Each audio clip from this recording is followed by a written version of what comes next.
Hello guys, welcome. In this video, let's see where to find the butterfly's Emissary Deviant in Once Human in the easiest way. To find the butterfly's Emissary Deviant in Once Human, you can obtain it through two primary methods. During the tutorial, the butterfly's emissary is introduced as part of the game's tutorial. Players will learn how to summon it by depositing it into an isolated securement unit, which is a glass case encountered early in the game. After depositing the butterfly, players need to sink it to the cradle, allowing them to summon it at will later on. To summon the butterfly, press V and choose either designated target or auto attack from the radial menu that appears.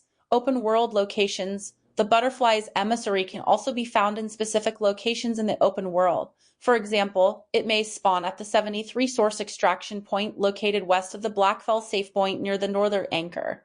Players should approach from the north and navigate through the building until they reach a room with a broken glass window or containment unit where the butterfly may appear.